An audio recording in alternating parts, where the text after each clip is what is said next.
So we'll move right on to the Ringside Report. So the first one, Carl, I've got for you is apparently staff and talent have been instructed by Mr. McMahon not to mention Roman or Roman Reigns, for those who weren't sure what I meant by Roman, not to mention him on screen. He's not a name that should be spoken.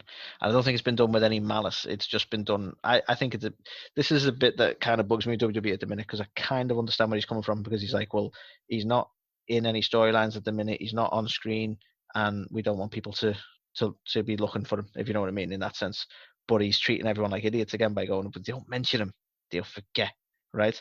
So for me, I think they should have addressed it. I think they should still address it. I think they should, like, they didn't mention at all until the very last minute that it wasn't going to be him in the title match, and they haven't mentioned him since. But it's almost like not addressing the elephant in the room. People are still wondering what's going to happen.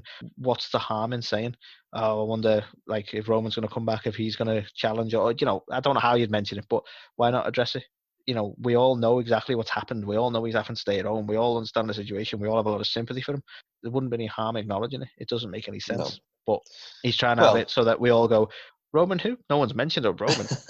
Yeah, I mean, they never fucking addressed it in the first place, so, you know, it probably doesn't make any sense to them to actually talk about it now. It was literally just, oh, it's Braun now. Okay. You know, there was no fucking mention of it, was there? So I can only assume and this probably isn't even the right reason, but I can only assume trying to, like, suspend some disbelief for the viewers and not bring him up and not remind people that he potentially could have been susceptible to the virus and potentially, you know, got sick and stuff like that. Yeah, because to be fair, they don't really mention the, like, there's a big empty arena, but they don't specifically mention the COVID-19 thing either, do they? So yeah, it's a fair point. I don't think they ever have. I think it's a weird one. Yeah. So the next one, because we've got a fairly big topic, Carl, so I won't mention the big topic just yet, because I do want to mention the Fink. And I think if you're okay with it, I think it's better running from yourself, because you've probably got a more of a knowledge and history on the man as well. Yeah, I mean, it did hit me hard, this hearing it. He was like the voice of my kind of childhood from an announcing standpoint. He's just a legend. He's a Hall of Famer as well, I believe. Yeah, there's just no one kind of called announced people the way that he did. Do you know what I mean? And it's like he lived and breathed the business. I remember reading a story once about him where on like live events and stuff, he used to also have the responsibility of ringing the bell, and to make it seem legitimate for the fans who were watching, like, he used to, like, almost go to ring the bell, like, after every time the ref counted to 2 and stuff, like, you know, to help people, like, suspend, like, disbelief of, like, oh, maybe this guy's going to win, stuff like that. He just by all accounts, he was just a very, very lovely guy who loved the business and would do, you know, anything for it. And, you know, it's a massive loss. Yeah. For those who haven't read, and I'm surprised if you aren't aware, but so he sadly passed away this week. For those of you who aren't familiar with the name, sorry, Carl, do you know his full name? I just keep calling him the Fink. Is it Howard? Yeah, Howard Finkel, yeah. So Howard Finkel, for those of you who might not know the name, you'll know the voice. I promise you that. I've not been watching wrestling anywhere near as long as Carl, which I've mentioned once or twice or 100 times. But even I know his voice. I've heard him announce certain people, certain matches, that sort of thing. And like you said, as Carl's eloquently put, you know, he lived and breathed the business, and it's a sad loss. And a lot of people have been paying the respects, and I think it's only right that we do the same. So that being said, we'll move on to some. Well, sadly, it's going to be all somber topics for the Ringside Report this week. So we'll move on to the biggie, Carl, and then the rest can be sort of daft things that will hopefully lift it all up a little bit more. But the big one being that's now being dubbed Black Wednesday, I believe, is the WWE, in a bid to save, I believe it was approximately 3 million. Could be wrong on the figure itself, but in a bid to save money, have released a surprisingly large number of both on-screen and backstage talent. And it's very sad news indeed. It's something that anyone who's listening has probably already heard or seen in some capacity. Both Carl and I agree that I think, did you send me the link to Kurt? Yeah. What's his name? Sorry. I went to say Kurt Hawkins. It's not Kurt Hawkins, is it? Yeah, Kurt Hawkins. Oh, it is Kurt Hawkins, sorry. He sent me the link to he was an NXT talent, and it's a very gut-wrenching video of just how devastated Drake Maverick. Drake Maverick, sorry, thank you. That's why it seemed off. Apologies, guys. Kurt is another release. He was in a tag team, I believe, at the minute with Zack Ryder, and both Kurt Hawkins and Zack Ryder have been released as well. There's a large number of names. We'll go through a couple shortly, but the one that sort of noted the start of this for me was Drake Maverick. Carl, I think you sent me the video, but it was just it's devastating to see. You could see just how upset he was, and for people who in the industry who, like, you know, the WWE is the big show, the pinnacle. That's what they want to achieve, and obviously he started to achieve his dream, and now it's been taken away unexpectedly in this bid to save money.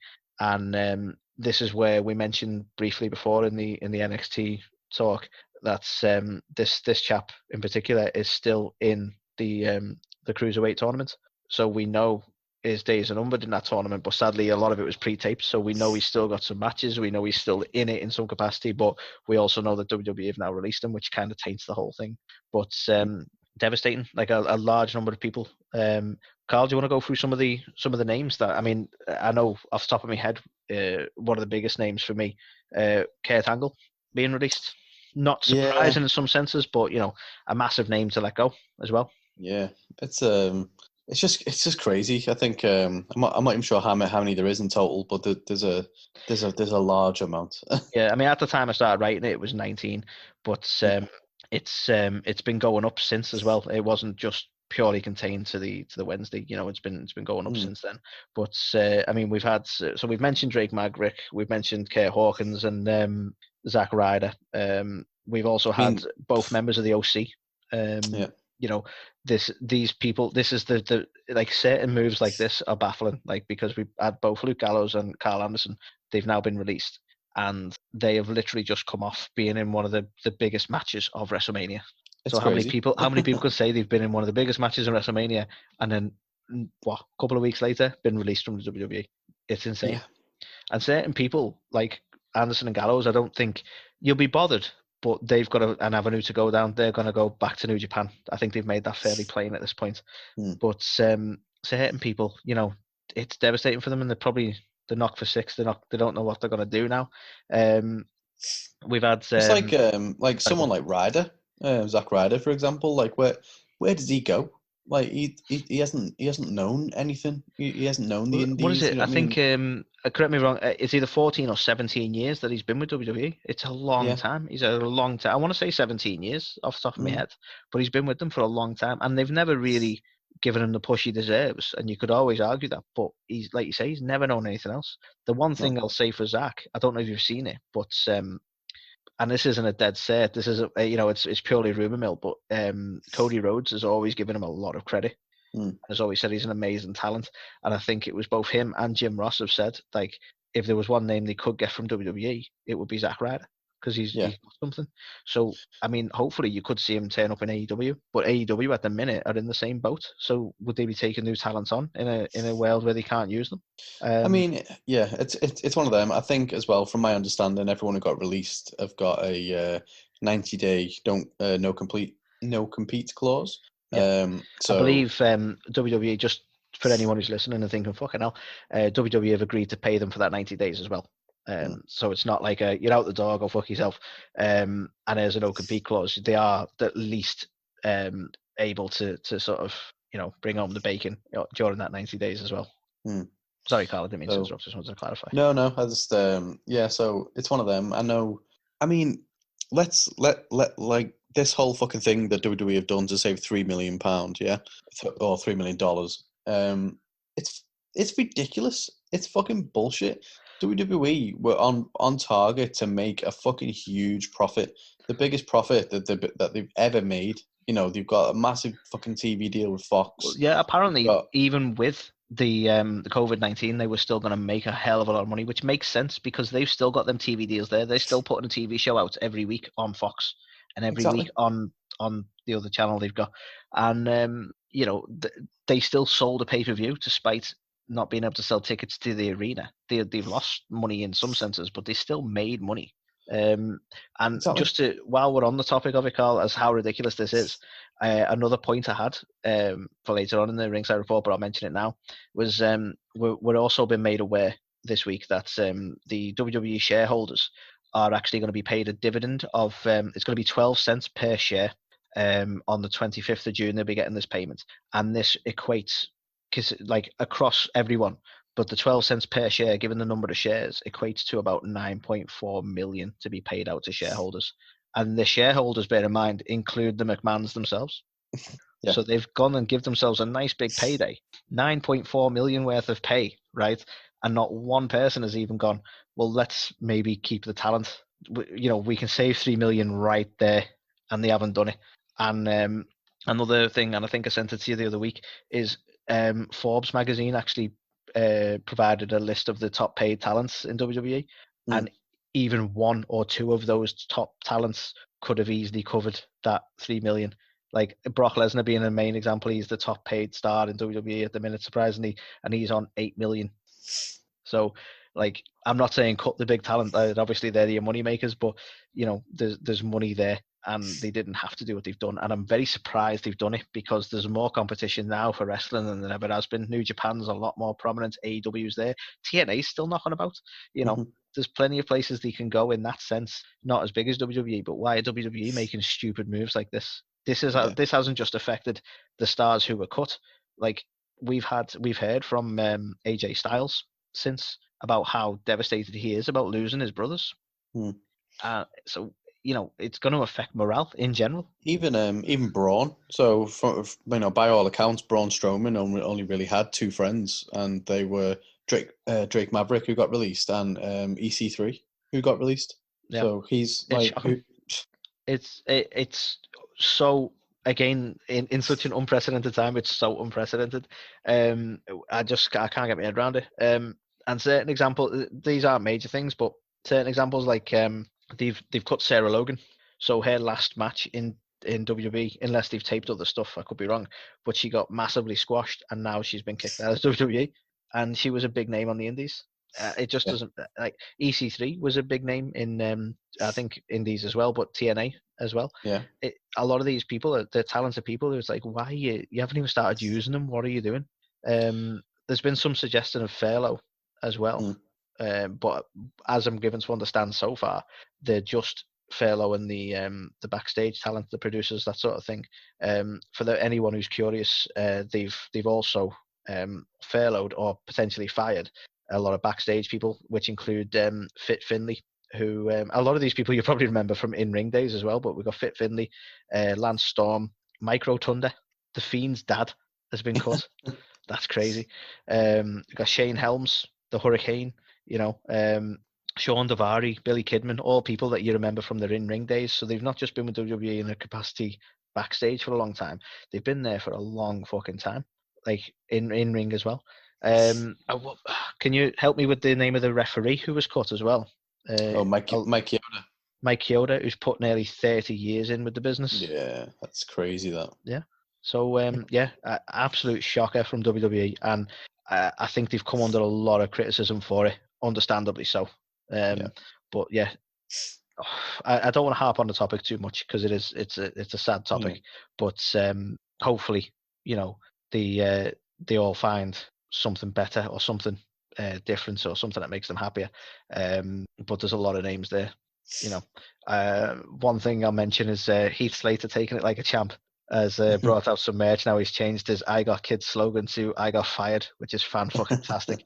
And if you can support the man by buying that merch, certainly do it, because what a legend. Yeah, fair play to him. Hopefully, and everyone kind of making the joke about it and saying it seems unlikely, but, how good would it be to see Heath Slater come back in a few years' time, built like a brick shit house, and coming back for the title? Obviously Jinder, and it happened for him, and then Drew McIntyre, so you never know. Yeah, exactly. And I'm not going to name any names, because I don't think it's fair to do so. I don't want to see anyone lose the job. But the other thing as well is that, it starts you then going, I had two thoughts. I was surprised certain people weren't cut. Yeah. And I won't name those names because I don't think it's fair to them. But I'm also worried now as well, because you sit looking at it going, well, are they going to start cutting these people? Are other people going to go? It seems likely that that's it for the main roster cuts. Although it was very Raw heavy, it seems like that might be it for the main roster stuff. But they cut some NXT talent a couple of days later, who I would name, but sadly I don't know NXT well enough. But yeah, and it doesn't seem like they're done, and it's strange and shocking, and hopefully, everyone doesn't feel at risk now from it. Hopefully the ones who are left have had some assurances. I mean, obviously your top talent have nothing to worry about anyway. I don't think Brock's worried for one little bit. You know what I mean? But no, yeah, very strange. And then just so I can let go of all this financial shenanigans from WWE. I'll mention as well, just because of how ridiculous these cuts were, is the considerable amount of money that the McMahons have donated to the Donald Trump's political party. I'm not sure exactly where the money's gone, but they've donated the money to Donald Trump's political party. Obviously, Linda McMahon has some ties to the Trump administration anyway, but I believe they've donated nearly 18 million to Trump, as it were. And Vince, along with Dana White, surprisingly, has been part of, I believe the list of people is nearly 200 strong, of people who are advising Trump on the best way of sort of reopening the economy for America, given the current COVID-19 situation. And the only reason I mention it in this article is because obviously McMahon, for me, and people might disagree, is a very strange choice to get advice from. A man who has been out of touch with his own product for over a decade, a man who has bankrupted his baby, the XFL, twice. And yeah, we're going to go to him. We're going to go to him for advice. He's lucky that he's already rich, because he'd have not fucking made it into today's world, because he doesn't understand how the fucking world works anymore. Yeah, well, I mean, if it wasn't for Austin, there could be a whole different talk show that we're doing right now. Oh, exactly. It's he's been. I don't want to discredit him at all. He knew what he was doing at the time when he brought the all the different areas together, and he made the WWF into the WWF. And he certainly knew he knew what he was doing when he took over from his dad, basically. But he has been so out of touch for so long that this is just one deluded old rich man who's now advising another deluded old rich man who just happens to be running the fucking country. Yeah, it's not a good thing. We'll come on to this a little bit in segment 3 as well, of just how fucking out of touch Vince McMahon is with some of the stuff I've got to talk about. Good. I look forward to that. So the others will be more just slightly amusing ones, but I will mention them. So, this one's not amusing, but it's just one that I picked up on. They mentioned Triple H being on SmackDown to celebrate 25 years of being the Game or whatever. So is that meant to be this week? Yeah, and it just didn't happen. And they've not even done a further promo, so it's going to happen next week or anything like that. They just haven't mentioned Triple H at all, so I was a bit surprised by that. There was the mention, I think we've already sort of mentioned it, but the gimmick for this year's Money in the Bank is going to be taking place at the WWE headquarters, surprisingly. So it's now the concept of climbing the corporate ladder. Without harping on too much, I think having a pay-per-view that's called Money in the Bank and calling it the corporate ladder at a time where you've just sacked a lot of people is really on the fucking nose. Yeah, fucking hell. Probably not the best. It wouldn't surprise me if instead of a briefcase this year, they actually have to grab the brass ring. Love it. That would, I'd be on board with that. Yeah. And the last one, only a minor thing, but I noted a tweet from Seth in which essentially they were reminiscing about being in a tag match with the Usos. I want to say it was him and Dean, possibly him and Roman. Essentially, Shield tag match against the Usos back in 2013, Money in the Bank, and basically that just citing that they all four of them had a massive chip on the shoulder that they were doing the kickoff show. And I don't mind, honest talks about your experiences and stuff, but it just got me to thinking, it's like 2013, should he have really complained about that? Like, the Shield were only just on the main roster at that point. I think it's a bit cheeky to be annoyed that you're on the kickoff show. I just felt a little bit entitled, so I just wanted to sort of bring it up and see your thoughts on it. Yeah, I mean, to be fair, that being said, I am still surprised by that. I think when the Shield got brought in, they were brought in like white hot, weren't they? And I couldn't even comprehend them ever being on the pre-show. So that's a fair point, actually. Yeah, I do take your point on that. That they weren't just brought into the main roster; they were brought in with a rocket up their arse, weren't they? Really? Yeah. What was it? Was it a WrestleMania pre-show or just a general pay-per-view? Money in the Bank. Money in the Bank. What the fuck? That's why he tweeted it. It was relevant to Money in the Bank, and it was like, sort of where they are now to where they've been, sort of thing. But yeah, just a little tidbit anyway. I just wanted to mention that one. Interesting. And unless there's anything else from yourself, Carl, that's the Ringside Report for me. No, nothing else I've seen. I mean, we've sort of occupied it with most of the news, most of what's going on has been occupied by these cuts. So yeah, I think probably a heartfelt best of luck and stuff from us, and without quoting WWE too much, we hope you the best of luck in your future endeavors. Yeah. But no, there's a lot of talent there that I sincerely hope we get to see in either AEW, back in WWE, wherever they can find a good home. I mean, I've always been a fan of Zack Ryder, especially. That I do think he's a very underused talent, and I would love to see Cody sort of jump on that and maybe secure him now to use him later if they can. I don't know, but yeah. Well, that Intercontinental title win of his is still one of my favorite moments. So I mean, sadly they fucking ruined it not too long later, but that was a fantastic moment, and they can't take that moment away from him. But it is a shame, a real shame.